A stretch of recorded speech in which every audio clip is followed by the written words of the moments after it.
Assalamualaikum. My name is Ishfaq. I welcome you all to this wonderful platform of JK Bose Foundation classes. जैसे कि बच्चों आपको पता है, कल हमने हार्मफुल माइक्रो ऑर्गेनिज्म्स के बारे में पढ़ा है। तो आज इस चैप्टर का लास्ट लेक्चर है, जिसमें हम आज डिस्कस करेंगे फूड पॉइजनिंग क्या होती है, फूड प्रिजर्वेशन और इसके मेथड्स, और साथ साथ बच्चों हम आज डिस्कस करेंगे नाइट्रोजन साइकिल। तो याद रखेगा बच्चों, सबसे पहले बच्चों हम आज बात करेंगे फूड पॉइजनिंग हम किसको बोलते हैं। सुनो मेरी बात गौर से। आपको पता है कि जब हम फूड को प्रॉपरली कवर नहीं करते हैं, प्रॉपरली प्रिजर्व नहीं करते हैं, प्रॉपरली स्टोर नहीं करते हैं, तो उस फूड के अंदर large number of micro organisms grow करते हैं। जब यही large number of micro organisms इस फूड के अंदर ग्रो करते हैं, साथ साथ बच्चों इसी फूड के अंदर यही माइक्रो ऑर्गेनिजम्स कुछ टॉक्सिक सब्सटेंसेस भी प्रोड्यूस करते हैं। क्या करते हैं? कुछ टॉक्सिक सब्सटेंसेस भी प्रोड्यूस करते हैं, या बच्चों आप कहोगे कुछ पॉइजनस सब्सटेंसेस प्रोड्यूस करते हैं। और जब इस फूड में large number of micro organisms, ठीक है ना, और लार्ज नंबर ऑफ ये टॉक्सिक सब्सटेंसेस, तो इस फूड को कुछ बैड स्मेल आने लगती है। क्या आने लगती है? कुछ बैड स्मेल आने लगती है। और इसी प्रोसेस को बच्चों क्या हम बोलेंगे कि इसका टेस्ट भी बच्चों खत्म हो जाता है, और साथ साथ कभी कभार फूड का कलर भी चेंज हो जाता है। इसी कंडीशन को, इसी डिजीज को बच्चों हम बोलते हैं फूड पॉइजनिंग। तो कहने का मेरा मतलब है, फूड पॉइजनिंग हम किसको बोलते हैं? ये वो कंडीशन होती है जो काज होती है due to the presence of large number of micro organisms in food. जब फूड में large number of micro organisms present होते हैं, या due to the presence of toxic substances in food by the action of micro organisms. जब food के अंदर large number of toxic substances produce होते हैं, मगर ये कैसे होते हैं? By the action of micro organisms.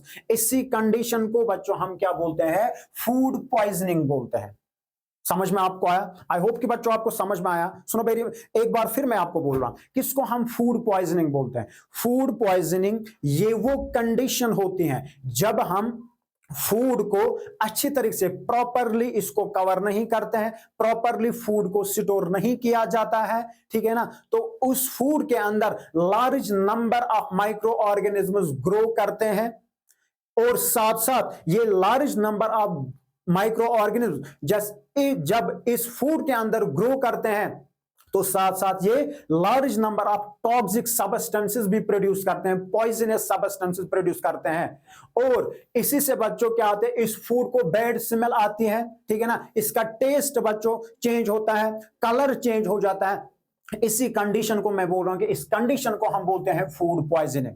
तो किसको आप बोलोगे food poisoning? The condition which is caused due to the presence of large number of microorganisms in food, or due to the presence of toxic substances in food by the action of microorganisms। इसी condition को बच्चों हम बोलते हैं food poisoning, ठीक है ना। तो फूड पॉइजनिंग का मतलब क्या होता है? फूड पॉइजनिंग का मतलब होता है कि जब फूड के अंदर large number of micro organism और साथ साथ टॉक्सिक सब्सटेंसेस प्रोड्यूस होते हैं, तो वहां पे क्या होते हैं? Food poisoning. तो काजेस की बच्चों जब हम बात करते हैं, काजेस में हमें क्या करना है? काजेस में हमें इस फूड को क्या करना है? इसको बच्चों प्रॉपरली स्टोर करना है, प्रॉपरली बच्चों प्रिजर्व करना है, प्रॉपरली इसको कवर करना है।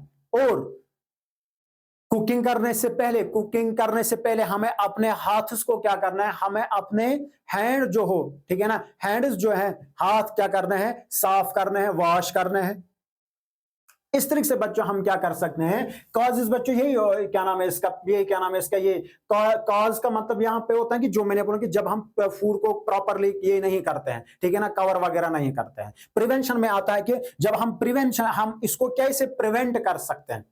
प्रिवेंशन में आता है कि यानी कि अपने हाथ वगैरह को वॉश करना कुकिंग से पहले, और कुकिंग से पहले क्या करना है? अपने हैंड्स को वॉश करना है। इसके बाद मैं आपको बच्चे बोल रहा हूं कि जब हम इसी फूड पॉइजनिंग की सिम्टम्स के बारे में देखते हैं, ठीक है ना, फूड पॉइजनिंग के क्या क्या सिम्टम्स है, क्या है, क्या क्या सिम्टम्स हैं। सबसे पहली बात मैं आपको बच्चों बोल रहा हूं कि फूड पॉइजनिंग के सिम्टम्स बच्चों वॉमिटिंग है। क्या है, पहला जो सिम्टम है वो है वॉमिटिंग। इसके बाद वॉमिटिंग के बाद बच्चों लूज मोशंस होते हैं। क्या होते हैं, लूज मोशंस होते हैं। ये भी बच्चों एक सिम्टम है फूड पॉइजनिंग का। या मैं आपको बच्चों बोल रहा हूं कि एब्डोमिनल पेन हो सकती है। ये भी क्या है, ये भी एक सिम्टम है। या मैं आपको बच्चे बोल रहा हूं कि फीवर भी हो सकता है, ठीक है ना, फीवर हो सकता है। और ये जो है vomiting, loose motions, abdominal pain, ठीक है ना, या मैं आपको बच्चों कह रहा हूं फीवर, ये कुछ सिम्टम्स हैं किसके, फूड पॉइजनिंग के। इस तरीके से बच्चों बहुत सारे माइक्रो ऑर्गेनिज्म, ठीक है ना, माइक्रो ऑर्गेनिज्म क्या करते हैं, ये फूड पॉइजनिंग करते हैं। जैसे कि साल्मोनेला है, ठीक है ना, फंगई एक भी है, एस्परजिलस फंगई है, ये क्या करते हैं, ये कुछ माइक्रो ऑर्गेनिज्म फूड पॉइजनिंग बच्चों करते हैं। इसके बाद फूड पॉइजनिंग के बाद बच्चों जो है वो है preservation of food and it's methods. सुनो मेरी बात बच्चों गौर से। अब जब ये फूड पॉइजन स्पॉइल होता है, अब हम इसको कैसे प्रिजर्व करें, यानी कि फूड प्रिजर्वेशन हम किसको बोलते हैं, क्या फूड प्रिजर्वेशन हम बच्चों किसको बोलते हैं। आपको पता होना चाहिए कि बहुत सारे बच्चों ये होते हैं फूड मटेरियल्स होते हैं, ठीक है ना। जैसे कि मैं आपको बच्चों बोलूंगा हमारे पास फ्रूट्स होते हैं। क्या होते हैं, जो हमारे पास फ्रूट्स होते हैं, जो बच्चों हमारे पास वेजिटेबल्स होते हैं, क्या होता है, वेजिटेबल्स होते हैं। या मैं बच्चों आपको बोलूंगी जो हमारे पास क्या होता है, मिल्क होता है, ठीक है ना। या मीट के अंदर बच्चों आप देखते हो इनके अंदर क्या होता है, इनके अंदर लॉट ऑफ वाटर कंटेंट होता है। क्या होता है, इनके अंदर लॉट ऑफ वाटर कंटेंट होता है। और इनमें जिन मटेरियल्स में, फूड मटेरियल्स में वाटर कंटेंट ज्यादा होता है ना, तो बच्चों वो जल्द जल्दी स्पॉइल हो जाते हैं। अब हमें बच्चों क्या करना है, ऐसे फूड मटेरियल्स को हमें कोई स्पेशल, हमें कोई बच्चों सूटेबल फिजिकल या केमिकल ट्रीटमेंट देना है, ताकि बच्चों हम ऐसे फूड मटेरियल्स को स्पॉइलेज से बचा सकते हैं। और इसी को बच्चों हम बोलते हैं फूड प्रिजर्वेशन। किसको हम फूड प्रिजर्वेशन बोलते हैं, फूड प्रिजर्वेशन मतलब वो प्रोसेस होती है जिसमें हम फूड मटेरियल्स को कोई सूटेबल फिजिकल या केमिकल ट्रीटमेंट देते हैं, ताकि हम उसको किससे बचाएंगे, टू प्रिवेंट देयर स्पॉइलेज, ठीक है ना, ताकि हम ऐसे फूड मटेरियल्स को बच्चों किससे बचाएं, स्पॉइलेज से बचा सकते हैं, ठीक है ना। इसी को हम बोलते हैं फूड प्रिजर्वेशन। किसको हम, फिर से मैं बच्चे बोल रहा हूं, एक बार और मैं बोल रहा हूं, the process in which the food materials are given a suitable physical or chemical treatment to prevent their spoilage, ठीक है ना, to prevent their spoilage, इसी को हम बोलते हैं फूड प्रिजर्वेशन। क्या बोलते हैं, फूड प्रिजर्वेशन। अब ये जो फूड प्रिजर्वेशन बच्चों होती है, ठीक है ना, फूड प्रिजर्वेशन के लिए हमारे पास क्या होता है, फूड प्रिजर्वेशन के लिए बच्चों हमारे पास बहुत सारे मेथड्स होते हैं, ठीक है ना। क्या होते हैं, मेथड्स होते हैं। सबसे पहला मेथड जो मैं आपको बच्चों यहां पे बोल रहा हूं कि पहले मेथड को बच्चों हम बोलते हैं सन ड्राइंग। क्या बोलते हैं, सन ड्राइंग। या बच्चों आप इसको बताओ, चाहे सन ड्राइंग बताओ आप, चाहे, या इसी को बच्चों हम बोलते हैं डिहाइड्रेशन। क्या बोलते हैं, डिहाइड्रेशन बोलते हैं। डिहाइड्रेशन का बच्चे मतलब यहां पे ये होता है removal of water, removal of water. तो यहां पे मैं बच्चा आपको बोला वो वाले फूड मटेरियल्स, ठीक है ना, वो फूड मटेरियल्स जिनके अंदर वाटर कंटेंट बहुत होता है, क्या, जिनके अंदर वाटर कंटेंट क्या होता है, बहुत होता है। जब आप इनको बच्चों सन ड्राइंग करोगे या बच्चों उनके अंदर यानी कि धूप में बच्चों रखोगे, तो उस उनके अंदर ऐसे फूड मटेरियल्स में बच्चों जो ये वाटर होता है ना, water content reduce the water content, यानी कि सन ड्राइंग से क्या हो जाएगा, सन ड्राइंग या डिहाइड्रेशन से इन ऐसे फूड मटेरियल्स में वाटर कंटेंट रिड्यूस हो जाएगा। और जब वाटर कंटेंट रिड्यूस हो जाएगा तो बच्चों ये ऐसे फूड्स है ना, ये ड्राई बनते हैं। और आपको पता है कि बच्चों ड्राई फूड्स में माइक्रो ऑर्गेनिजम्स ग्रो नहीं करते हैं। ये एक मेथड है फूड प्रिजर्वेशन का। समझ में आपको आया। मैं आपको बच्चे फिर से बोलूंगा कि फूड प्रिजर्वेशन क्या होता है, बताया मैंने। अब मैंने बोलूंगा कौन कौन से ऐसे मेथड्स है। जिसके जरिए से हम फूड को स्पॉइलेज से बचा सकते हैं। यानी कि फूड को हम कैसे प्रिजर्व करते हैं, उसी का पहला मेथड मैंने आपको बच्चों यहां पे बोला है सन ड्राइंग, या मैंने आपको बच्चों बोला है डिहाइड्रेशन। डिहाइड्रेशन का मतलब होता है removal of water from the food materials.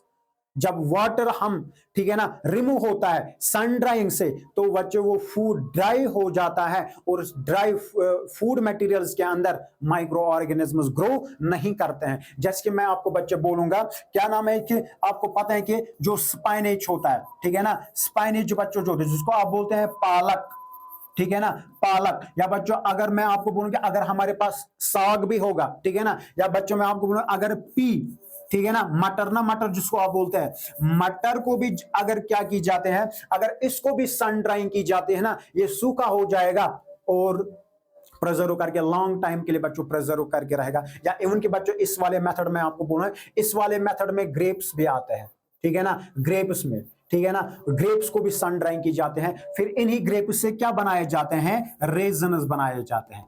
क्या बनाए जाते हैं, रेजन्स बनाए जाते हैं। समझ में आपको आया? ये बच्चों एक मेथड है। दूसरा मेथड जो है, दूसरा मेथड है बच्चों preservation of food by heating. किससे बच्चों, हीटिंग से बच्चों दी जाती, यानी कि हीटिंग दी जाती है। हीटिंग से भी हम क्या करते हैं, हीटिंग से भी बच्चों हम फूड को प्रिजर्व करते हैं। क्या करते हैं, फूड को प्रिजर्व करते हैं। जैसे कि मैं आपको बच्चों बोलूंगा मिल्क, क्या, मिल्क।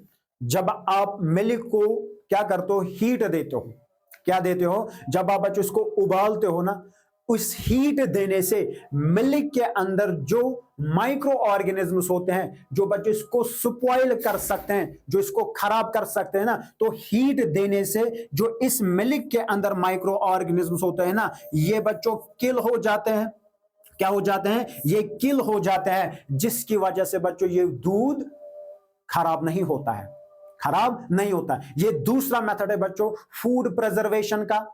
इसके बाद मैं आपको बच्चे बोल रहा हूं यहां पे कि तीसरा मेथड जो होता है, तीसरे मेथड में हम क्या करते हैं, तीसरे मेथड में बच्चों हम कॉमन सॉल्ट का इस्तेमाल करते हैं।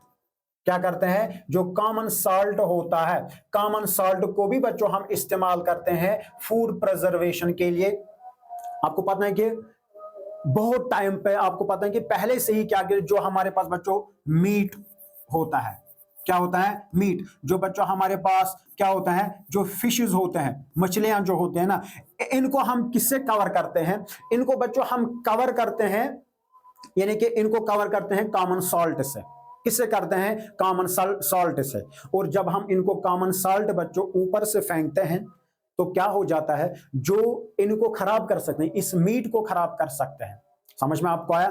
तो क्या होता है कि बच्चों ये जो कॉमन सॉल्ट है ना, कॉमन सॉल्ट ऐसे माइक्रो ऑर्गेनिजम्स को ग्रो नहीं होने देता है। देखिए ऐसे, ठीक है ना, यानी कि ये जो कॉमन सॉल्ट है ना, ये इनकी ग्रोथ को प्रिवेंट करते हैं। और जब ग्रोथ नहीं हो जाएगी इन माइक्रो ऑर्गेनिजम्स की, तो बच्चे फूड कहां से खराब हो जाएगा, फूड तो प्रिजर्व रहेगा। या मैं आपको बोल रहा हूं कि इस वाले कॉमन सॉल्ट को बच्चों हम क्या करते हैं, कॉमन सॉल्ट को हम जो फ्रूट्स होते हैं, जैसे कि मैं आपको बच्चों बोलूंगा रॉ मैंगोज होते हैं, क्या होते हैं, रॉ मैंगोज जो होते हैं ना, उसको बच्चों हम इस्तेमाल करते हैं। क्या, उसको इस्तेमाल हम करते हैं, ये common salt in the form of, बच्चों आप देखें in the form of pickles भी आता है। या मैं आपको जो लेमन जो होता है, या तमारिन जो होते हैं इन द फॉर्म ऑफ चटनी, जब हम उसके अंदर ये कॉमन सॉल्ट ऐड करते हैं ना, तो वो सुपाइल नहीं होता है, बहुत टाइम तक बच्चों रहता है। इस तरीके से हम, ये तीसरा मेथड है बच्चों फूड प्रिजर्वेशन का।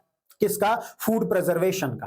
कितने मेथड्स मैंने आपको बोला है, मैंने बच्चों आपको फिलहाल 3 मेथड्स की बात यहां पे मैंने की है। एक तो मैंने बात की है सन ड्राइंग, दूसरा बच्चों मैंने ये मेथड की बात की है हीटिंग, और तीसरा मेथड बच्चों मैंने किया है कि फूड प्रिजर्वेशन हम कैसे करते हैं, बाय एडिंग कॉमन सॉल्ट। एक और बच्चों मैं यहां पे आपको बोलूंगा, हम कुछ प्रिजर्वेटिव्स का, यानी कि कुछ केमिकल्स का इस्तेमाल करते हैं।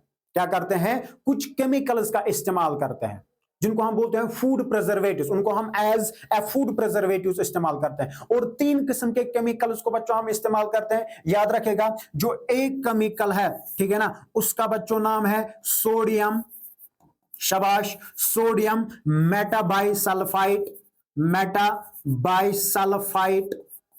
एक बच्चों केमिकल है, ठीक है ना, एक फूड प्रिजर्वेटिव है जिसका नाम है सोडियम मेटाबाइसल्फाइड, ठीक है ना। दूसरा जो होता है, दूसरे को बच्चों हम बोलते हैं सोडियम बेंजोएट, दूसरे का नाम क्या है, सोडियम बेंजोएट।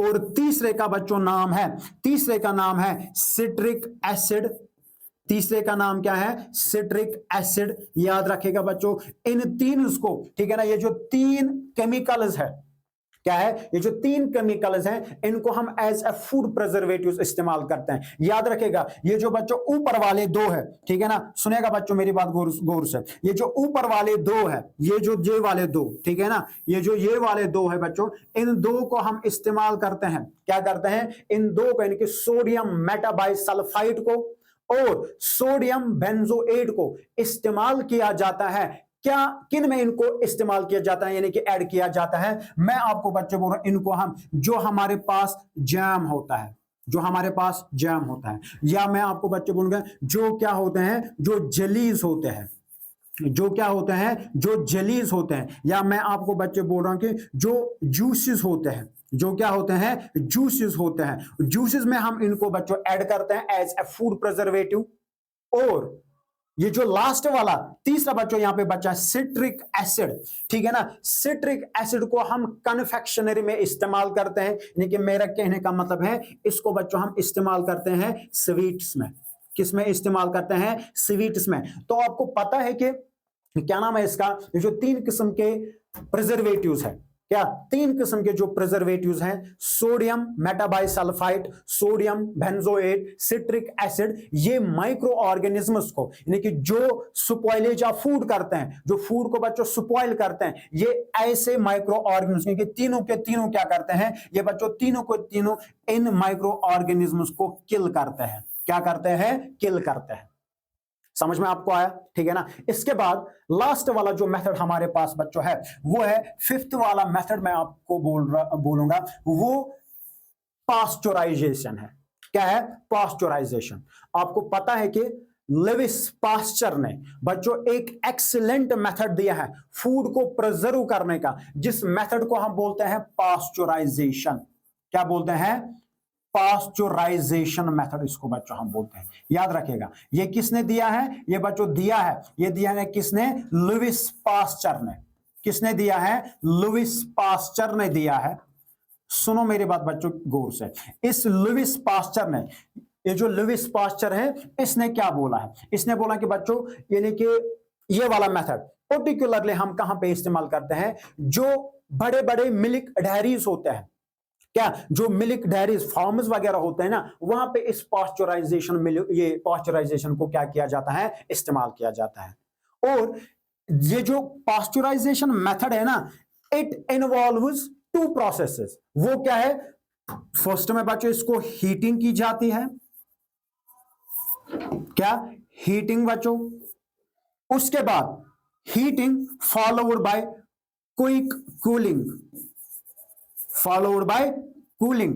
ये बच्चों इसमें आता पास्चुराइजेशन में, यानी कि पास्चुराइजेशन इन्वॉल्व्स टू प्रोसेसेस। एक तो बच्चों इसमें आता है हीटिंग, सबसे पहले जैसे कि मिल्क को मैं आपको बोल रहा हूं, ठीक है ना, मिल्क को हम क्या करते हैं, मिल्क को बच्चों हम 70 डिग्री तक, ठीक है ना, 70 डिग्री सेल्सियस तक हम इसको बच्चों हीट देते हैं।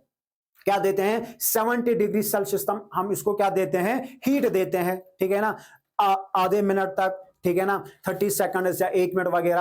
और इसके बाद जब इसको हीट दिया जाता है इस 70 डिग्री सेल्सियस टेम्परेचर में, तो इससे बच्चों हीटिंग से क्या होता है, जो मोस्ट ऑफ द बैक्टीरिया होता है, जो most of the micro organisms होता है, समझ में आपको आया, मोस्ट ऑफ द जो बैक्टीरिया होते हैं या आप कहोगे माइक्रो ऑर्गेनिजम्स, वो इससे बच्चों किल हो जाते हैं। क्या हो जाते हैं, वो किल हो जाते हैं। क्या हो जाते हैं, किल हो जाते हैं, किससे, हीटिंग से। और इसके बाद, हीटिंग के बाद बच्चों आप क्विक कूलिंग करते हो, इसको आप क्या करते हो, क्विक कूलिंग, ताकि बच्चों जो अगर कुछ रिमेनिंग माइक्रो ऑर्गेनिजम्स होंगे, अगर कुछ बचे हुए बैक्टीरिया, कुछ माइक्रो ऑर्गेनिज्म होंगे ना, वो बच्चों उनकी ग्रोथ जो है ना, वो ग्रो नहीं कर पाते हैं। जब आप क्विक इसको क्या करते हैं, क्विकली इसको बच्चों कूलिंग करते हो, उसके बाद हम इसको बच्चों किसी क्या करते हैं, किसी कोल्ड प्लेस में, जिसके फ्रिज जो होता है बच्चों, फ्रिज के अंदर हम इसको स्टोर करते हैं। इसलिए हाँ, क्या किया जाता है, इसलिए मैं बच्चों आपको बोल रहा हूं कि ये जो ऐसा मिल्क होता है ना, इस मिल्क को बॉईल करने की जरूरत, यानी कि अगर हम इसको कंज्यूम करेंगे ना, कंज्यूम करने के बाद, यानी कि ये कंज्यूम जब हम इसको करते हैं, इसको बच्चों क्या करने की जरूरत नहीं है, बॉईल करने की जरूरत नहीं है। क्यों? क्योंकि ऐसा जो फूड होता है, ऐसे फूड को हम बोलते हैं पास्चराइज्ड मिल्क, और this pasteurised milk is free from microorganism, is free from harmful microorganism. ये थे बच्चों हमारे पास क्या, ये थे हमारे पास फूड प्रिजर्वेशन के मेथड्स। सबसे पहला मेथड बच्चों सन ड्राइंग, दूसरा मैंने आपको बच्चों बोला है कि हीटिंग, तीसरा मैंने आपको बोला है कि कॉमन साल्ट हम ऐड करते हैं, चौथा मैंने आपको बोला है कि कुछ केमिकल्स का इस्तेमाल करते हैं, और लास्ट वाला मैंने आपको बच्चों बोला है कि पास्चराइजेशन। इसके बाद और भी बच्चों बहुत सारे मेथड्स हैं, कम से कम आप याद रखिएगा, 4-5 आप याद रखिएगा। बहुत सारे मेथड्स होते हैं, शुगर भी हम ऐड करते हैं, मस्टर्ड ऑयल, एसिटिक एसिड वगैरह, वो भी हम इस्तेमाल करते हैं। तो इसके बाद बच्चों आते हैं हम एक और टॉपिक में, वो है बच्चों नाइट्रोजन साइकिल। सुनो, इस चैप्टर का लास्ट वाला टॉपिक जो है वो है नाइट्रोजन साइकिल। गौर से सुनिएगा बच्चों मेरी बात। देखो हम किसको बोलते हैं नाइट्रोजन साइकिल। सुनो, नाइट्रोजन साइकिल का बच्चा मतलब होता है, सुनो, जब नाइट्रोजन फिक्स हो जाता है, क्या नाइट्रोजन जब फिक्स होता है, वो मैं समझाऊंगा। फिक्स का मतलब होता है कि जब एटमॉस्फेरिक नाइट्रोजन को कन्वर्ट किया जाता है नाइट्रोजन कंपाउंड्स में, समझ में आपको है। इसके बाद जब ये कन्वर्ट हो जाता है, कन्वर्ट का मतलब होता है बच्चों फिक्स्ड, ठीक है ना, एटमॉस्फेरिक नाइट्रोजन को कन्वर्ट होना नाइट्रोजन कंपाउंड्स में, नाइट्रेट्स में, उसको हम बोलते हैं नाइट्रोजन फिक्सेशन। मैंने आपको यही बोला कि जब नाइट्रोजन फिक्स्ड होता है, इसके बाद इस फिक्स्ड नाइट्रोजन को कन्वर्ट, ठीक है ना, इसको इस्तेमाल कौन करते हैं, प्लांट्स और एनिमल्स इसको इस्तेमाल करते हैं। इस फिक्स्ड नाइट्रोजन को इस्तेमाल कौन करते हैं, इसको इस्तेमाल बच्चों प्लांट्स और एनिमल्स करते हैं। और इसके बाद में लेटर, ठीक है ना, later it is return to the atmosphere. इसके बाद बच्चों वापस कहां किसको दिया जाता है, एटमॉस्फेयर में बच्चों फिर से ये वापस आता है। इसी साइक्लिक प्रोसेस को हम बोलते हैं नाइट्रोजन साइकिल। क्या बोलते हैं, नाइट्रोजन साइकिल। तो नाइट्रोजन साइकिल का मतलब क्या होता है, नाइट्रोजन साइकिल का मतलब होता है the cyclic process of nitrogen, free nitrogen gas being fixed, used by plants and animals and later return to the atmosphere is referred to as nitrogen cycle। तो बच्चों यहां पे मैं लिखूंगा the cyclic process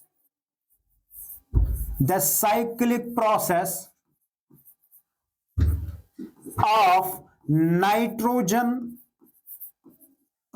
being fixed, इसके बाद बच्चों used by plants and animals and later return to the atmosphere. इस साइकिल को बच्चों हम बोलते हैं नाइट्रोजन साइकिल। क्या बोलते हैं, नाइट्रोजन साइकिल। फिर से मैं आपको बच्चे बोल रहा हूं, सबसे पहले जब एटमॉस्फेरिक नाइट्रोजन को फिक्स किया जाता है, कन्वर्ट किया जाता है नाइट्रोजन कंपाउंड्स में, उसके बाद इन नाइट्रोजन कंपाउंड्स को प्लांट्स और एनिमल्स इस्तेमाल करते हैं। क्या करते हैं, प्लांट्स और एनिमल्स इस्तेमाल करते हैं। तो उसके बाद बच्चों ये वापस फिर से आते हैं, ये नाइट्रेट्स फिर से वापस आते हैं। कुछ प्लांट्स एब्जॉर्ब करते हैं और कुछ ये जो क्या नाम है इसका नाइट्रेट्स होते हैं, ये एटमॉस्फेयर के इन द फॉर्म ऑफ ये नाइट्रोजन गैस के फॉर्म में फिर से एटमॉस्फेयर में चला जाता है। इसी साइक्लिक प्रोसेस ऑफ नाइट्रोजन को बच्चों हम बोलते हैं क्या, नाइट्रोजन साइकिल। क्या बोलते हैं, नाइट्रोजन साइकिल। मगर बच्चों याद रखिएगा, ये जो नाइट्रोजन साइकिल है ना, इस नाइट्रोजन साइकिल में अलग अलग स्टेप्स है। क्या है, यानी कि जिस नाइट्रोजन साइकिल, ठीक है ना, ये बच्चों होता है कुछ सेटअप्स में। तो सबसे पहला सेटअप जो मैं आपको बच्चों यहां पे समझाऊंगा वो क्या है, वो है बच्चों पहला सेटअप इस नाइट्रोजन साइकिल का है, वो है नाइट्रोजन फिक्सेशन। गौर से सुनेगा बच्चों, नाइट्रोजन साइकिल को इसमें बच्चों इन्वॉल्व होते हैं कुछ स्टेप्स। जो पहला स्टेप है वो है नाइट्रोजन फिक्सेशन, गौर से सुनिएगा बच्चों, सुनो। नाइट्रोजन फिक्सेशन क्या होता है? नाइट्रोजन फिक्सेशन का शॉर्ट में बच्चों, नाइट्रोजन फिक्सेशन का मतलब होता है एटमॉस्फेरिक नाइट्रोजन गैस जब कन्वर्ट हो जाएगा नाइट्रोजन कंपाउंड्स में, इसी को हम बोलते हैं नाइट्रोजन फिक्सेशन। ये पहला स्टेप है। क्या क्या होता है बच्चों? ये जो नाइट्रोजन गैस होता है, क्या फ्री नाइट्रोजन गैस, जब ये बच्चों कन्वर्ट हो जाएगा नाइट्रोजन कंपाउंड्स में, किसमें हो जाएगा? नाइट्रोजन कंपाउंड्स में हो जाएगा। इसी सेटअप को बच्चों हम बोलते हैं नाइट्रोजन फिक्सेशन। मगर यहां पे मसला है कि इस नाइट्रोजन गैस को कन्वर्ट कौन करता है नाइट्रोजन कंपाउंड्स में, जिनको बच्चों हम बोलते हैं नाइट्रेट्स। क्या बोलते हैं? नाइट्रेट्स। मैं आपको बच्चों बोल रहा हूं कि जो लिग्यूमिनियस वाले प्लांट्स होते हैं, क्या जो लिग्यूमिनियस प्लांट्स होते हैं, जिसमें बच्चों पल्सेस आते हैं, जिसमें बच्चों पी आता है, जिसमें बच्चों बीन्स आते हैं, ये लिग्यूमिनियस वाले प्लांट्स हैं। और आपको पता होना चाहिए ऐसे जो प्लांट्स होते हैं ना, ऐसे प्लांट्स के रूट नोड्यूल्स में क्या रहते हैं? कुछ बैक्टीरिया रहते हैं, जैसे कि आपको पता है राइजोबियम बैक्टीरिया। क्या है? Rhizobium bacteria. इसका मतलब ये जो राइजोबियम बैक्टीरिया बच्चों है, राइजोबियम बैक्टीरिया ही इस नाइट्रोजन को कन्वर्ट किस में करके देता है? नाइट्रेट्स में, नाइट्रोजन कंपाउंड्स में। इसमें नाइट्रोजन कंपाउंड्स। ये पहला स्टेप है नाइट्रोजन साइकिल का। या इसमें बच्चों आप ये भी याद रख सकते हो, लाइटनिंग की वजह से भी क्या होता है? लाइटनिंग की वजह से भी नाइट्रोजन फिक्सेशन होती है। क्या? लाइटनिंग की वजह से भी, यानी ये एटमॉस्फेरिक नाइट्रोजन गैस जो होता है ना, ये क्या होता है? ये नाइट्रेट्स में कन्वर्ट होता है। और यहां पे मैंने आपको बोला कि कुछ लिग्यूमिनियस प्लांट्स जो होते हैं उनके रूट नोड्यूल्स में कुछ बैक्टीरिया रहते हैं, वो क्या करते हैं? वो बच्चों इस नाइट्रोजन गैस को कन्वर्ट किस में करके देते हैं? क्या नाम है इसका? नाइट्रोजन कंपाउंड्स में। इस तरीके से बच्चों जो दूसरा सेटअप है, क्या है? जो दूसरा सेटअप है नाइट्रोजन साइकिल का, जो दूसरा सेटअप है वो क्या है? वो है बच्चों नाइट्रोजन एसिमिलेशन। क्या है? नाइट्रोजन, गौर से सुनेगा, नाइट्रोजन एसिमिलेशन। क्या है? Nitrogen assimilation. नाइट्रोजन एसिमिलेशन का बच्चे मतलब ये होता है, नाइट्रोजन एसिमिलेशन का मतलब होता है, देखो, जब नाइट्रोजन कन्वर्ट हो जाता है, यानी कि फ्री एटमॉस्फेरिक नाइट्रोजन गैस जब वो कन्वर्ट होता है नाइट्रेट्स में, ठीक है ना, इन नाइट्रेट्स को अब क्या होता है बच्चों? इन नाइट्रेट्स को बच्चों प्लांट्स एब्जॉर्ब करते हैं। यानी कि ये नाइट्रेट्स किसके अंदर चले जाते हैं? ये सॉइल के अंदर चले जाते हैं ना, ठीक है ना। और सॉइल में प्लांट्स को with the help of root hairs इनको एब्जॉर्ब किया जाता है। इनको क्या किया जाता है? एब्जॉर्ब किया जाता है। जब रूट हेयर्स इन नाइट्रेट्स को एब्जॉर्ब करते हैं ना, तो ये प्लांट्स है ना, ये इन नाइट्रेट्स को बच्चों कन्वर्ट करते हैं प्लांट प्रोटीन्स में। किन में करते हैं? प्लांट प्रोटीन्स में बच्चों इनको कन्वर्ट करते हैं। सुनेगा मेरी बात गौर से, प्लांट प्रोटीन्स में। और जब प्लांट्स को कौन खाते हैं? एनिमल्स। तो ये प्लांट प्रोटीन्स बच्चों कन्वर्ट किस में हो जाते हैं? ये एनिमल प्रोटीन्स में कन्वर्ट हो जाते हैं। किस में हो जाते हैं? एनिमल प्रोटीन्स में। इसके बाद बच्चों एनिमल को जब कार्निवोर वगैरह खाता है तो उसमें चला जाता है। सुनेगा मेरी बात गौर से, ठीक है ना, एनिमल प्रोटीन्स को। अब सुनेगा, ये जो नाइट्रेट्स होते हैं ये इनऑर्गेनिक नाइट्रोजन कंपाउंड्स होते हैं। क्या होते हैं? इनऑर्गेनिक नाइट्रोजन कंपाउंड्स होते हैं। जब यही इनऑर्गेनिक नाइट्रोजन कंपाउंड्स कन्वर्ट हो जाते हैं किस में? ऑर्गेनिक कंपाउंड्स में। इसी को बच्चों हम बोलते हैं नाइट्रोजन एसिमिलेशन। तो नाइट्रोजन एसिमिलेशन का मतलब क्या होता है? नाइट्रोजन एसिमिलेशन का मतलब होता है बच्चों कन्वर्जन, लिखिएगा बच्चों, ठीक है ना, conversion of inorganic nitrogen compounds, सुनिएगा, conversion of inorganic nitrogen compounds into organic compounds. और ये जो बच्चों ऑर्गेनिक कंपाउंड्स होते हैं ना, ये ऑर्गेनिक कंपाउंड्स लिविंग बींग्स के हिस्से होते हैं, ये इनके पार्ट्स बनते हैं। और जब यही इनऑर्गेनिक नाइट्रोजन कंपाउंड्स कन्वर्ट हो जाते हैं ऑर्गेनिक कंपाउंड्स में, क्या ऑर्गेनिक कंपाउंड्स में, इसी को बच्चों हम बोलते हैं नाइट्रोजन एसिमिलेशन। क्या बोलते हैं? Nitrogen assimilation. कितने स्टेप्स हो गए बच्चों? तो यहां पे आपने देखा है फिलहाल क्या हो गया कि नाइट्रेट्स को कन्वर्ट किया है, किसमें किया है? ऑर्गेनिक कंपाउंड्स में। ऑर्गेनिक कंपाउंड्स का मतलब होता है प्रोटीन्स में। किसमें? प्रोटीन में। इसके बाद जो तीसरा स्टेप है, इसके बाद इस नाइट्रोजन साइकिल का बच्चों जो तीसरा स्टेप है वो क्या है? वो है बच्चा, तीसरा स्टेप जो है वो है एमोनिफिकेशन। एमोनिफिकेशन सुनेगा, एमोनिफिकेशन का मतलब क्या होता है? सुनेगा बच्चों गौर से, एमोनिफिकेशन का मतलब क्या होता है? सुनो, आपने देखा कि लास्ट में बच्चों प्रोटीन्स बन गए हैं, ठीक है ना? प्लांट एनिमल प्रोटीन्स और प्लांट प्रोटीन्स, यानी कि प्लांट्स और एनिमल्स में। जब यही प्लांट्स और एनिमल्स मरते हैं, जब यही प्लांट्स और एनिमल्स मरते हैं, इनके अंदर जो ये प्रोटीन्स प्रेजेंट होते हैं ना, इनको पता है कि इनको क्या किया जाता है? कुछ बैक्टीरिया बच्चों होते हैं जिनको हम बोलते हैं प्यूट्रीफाइंग बैक्टीरिया, और बच्चों फंगई होते हैं जिसको हम डिकम्पोजर्स बोलते हैं। ये बैक्टीरिया और ये फंगई पता है इन प्रोटीन्स को किस में कन्वर्ट करता है? इसको, यानी कि इन प्रोटीन्स को, यहां पे बच्चों प्रोटीन्स को कन्वर्ट किया जाता है। किस में कन्वर्ट किया जाता है? इसको बच्चों कन्वर्ट किया जाता है अमोनिया में। किस में किया जाता है? अमोनिया में बच्चों किया जाता है। मगर करते कौन है? करते हैं बच्चों कुछ बैक्टीरिया जिनको हम बोलते हैं प्यूट्रीफाइंग बैक्टीरिया। क्या बोलते हैं? प्यूट्रीफाइंग बैक्टीरिया, या बच्चों क्या होते हैं? या फंगई होते हैं। ये काम करते हैं। क्या काम करते हैं? जब प्लांट्स मरते हैं या एनिमल्स मरते हैं, उनके अंदर ये जो प्रोटीन्स प्रेजेंट होते हैं, उन प्रोटीन्स को क्या किया जाता है? प्रोटीन्स को बच्चों कन्वर्ट किया जाता है अमोनिया में। क्या किया जाता है? अमोनिया में। कौन करते हैं? कुछ बैक्टीरिया होते हैं जिनको हम बोलते हैं प्यूट्रीफाइंग बैक्टीरिया या फंगई बच्चों होते हैं। क्या होते हैं? फंगई होते हैं। याद रखिएगा इस प्रोसेस को, जिसमें कन्वर्जन ऑफ प्रोटीन यानी कि ऑर्गेनिक कंपाउंड्स कन्वर्ट हो जाते हैं किसमें? किसमें बच्चों?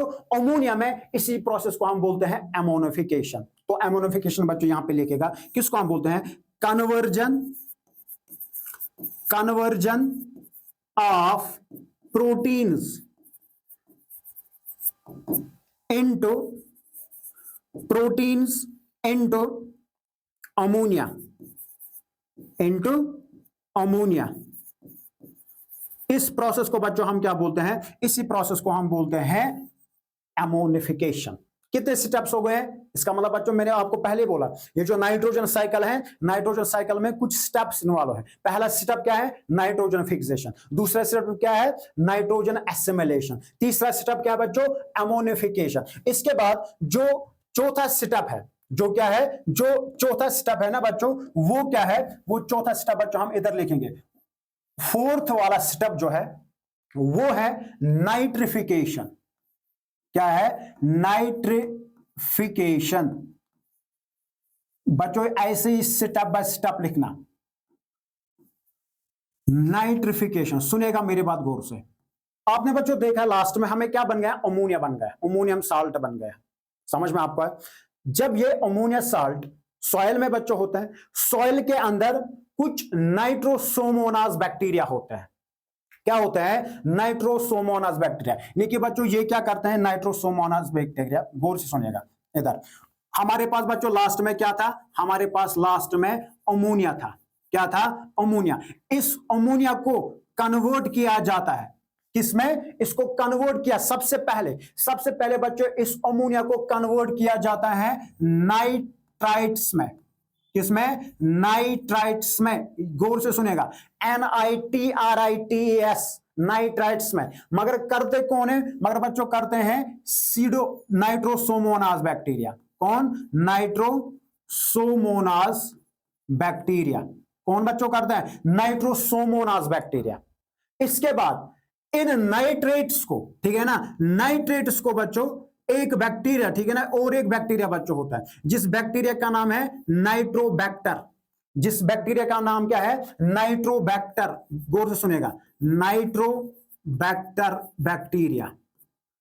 ये नाइट्रोबैक्टर बैक्टीरिया इन नाइट्राइट्स को किस में कन्वर्ट करते हैं? नाइट्रेट्स में कन्वर्ट करते हैं। किसमें बच्चों करते हैं? नाइट्रेट्स में कन्वर्ट करते हैं। सुनेगा मेरे बात गौर से। और इसी प्रोसेस को बच्चों हम क्या बोलते हैं? इस प्रोसेस को जिसमें अमोनिया को क्या किया जाता है, जिसमें अमोनिया को कन्वर्ट किया जाता है बच्चों नाइट्रेट्स में, इसी प्रोसेस को हम बोलते हैं नाइट्रिफिकेशन। तो नाइट्रिफिकेशन में बच्चों आप क्या लिखोगे? नाइट्रिफिकेशन में लिखोगे आप द कन्वर्जन ऑफ अमोनिया। जब अमोनिया बच्चों कन्वर्ट हो जाता है किसमें? इनटू नाइट्रेट्स में। किसमें बच्चों? नाइट्रेट्स में, NITRATS, नाइट्रेट्स में। इसी प्रोसेस को बच्चों हम बोलते हैं नाइट्रिफिकेशन। मगर करते कौन है? पहले बच्चों अमोनिया को कन्वर्ट किया जाता है, ठीक है ना? पहले बच्चों अमोनिया को किसमें कन्वर्ट किया जाता है? नाइट्रेट्स में। करता कौन है? ये नाइट्रोसोमोनास बैक्टीरिया है। क्या है? Nitrosomonas bacteria. फिर इन नाइट्रेट्स को कन्वर्ट किया जाता है। करता कौन है? नाइट्रोबैक्टर बैक्टीरिया एक बच्चा होता है। इसको कन्वर्ट किया जाता है किसमें? नाइट्रेट्स में। किसमें? नाइट्रेट्स में। इस प्रोसेस को जिसमें अमोनिया को कन्वर्ट किया जाता है नाइट्रेट्स में, इसी प्रोसेस को बच्चों हम बोलते हैं नाइट्रिफिकेशन। अब सुनो बच्चों मेरे बात गौर से। लास्ट वाला स्टेप अब जो इसका है, जो इस नाइट्रोजन साइकिल का लास्ट स्टेप है ना, वो क्या है? वो बच्चों लास्ट वाला स्टेप है डिनाइट्रिफिकेशन। डिनाइट्रिफिकेशन क्या बच्चा है? डिनाइट्रिफिकेशन। गौर से सुनेगा, डिनाइट्रिफिकेशन का मतलब क्या होता है? सुनो, डिनाइट्रिफिकेशन का मतलब होता है लास्ट में बच्चों फिर से हमें क्या बन गया है? फिर से हमें ये नाइट्रेट्स बन गए हैं। इन नाइट्रेट्स को, ये देखिए कुछ नाइट्रेट जो होते हैं, इन कुछ नाइट्रेट्स को प्लांट्स एब्जॉर्ब करते हैं। प्लांट्स क्या करते हैं? प्लांट्स बच्चों इसको एब्जॉर्ब करते हैं। क्या करते हैं? एब्जॉर्ब करते हैं। और जो रेस्ट ऑफ द नाइट्रेट्स रहते हैं, क्या? जो रेस्ट ऑफ द नाइट्रेट्स रहते हैं ना, कुछ बैक्टीरिया होते हैं जिनको बच्चों हम बोलते हैं डिनाइट्रिफाइंग बैक्टीरिया, या जिनको हम बोलते हैं सीडोमोनास बैक्टीरिया। वो इन कुछ, ठीक है ना, सम ऑफ द नाइट्रेट्स को कन्वर्ट करते हैं किसमें? फ्री नाइट्रोजन गैस में।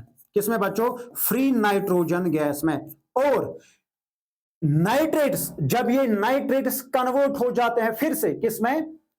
फ्री नाइट्रोजन गैस में। कौन करते हैं? By Pseudomonas bacteria. इसी प्रोसेस को बच्चों हम बोलते हैं डिनाइट्रिफिकेशन।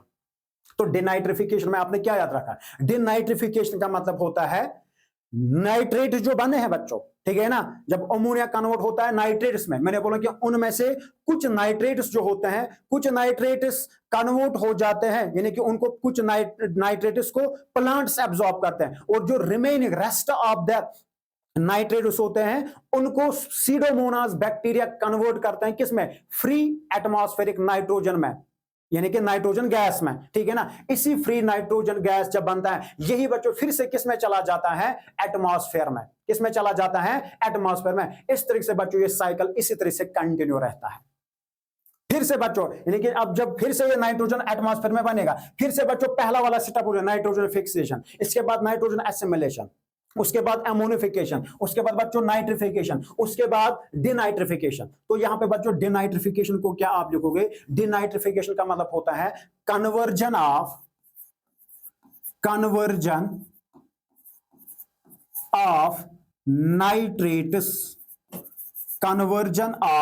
Nitrates into free nitrogen gas by Pseudomonas bacteria.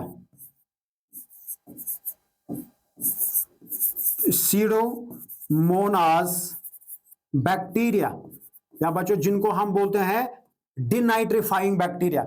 इसी प्रोसेस को बच्चों हम क्या बोलते हैं? इसको हम बोलते हैं डिनाइट्रिफिकेशन।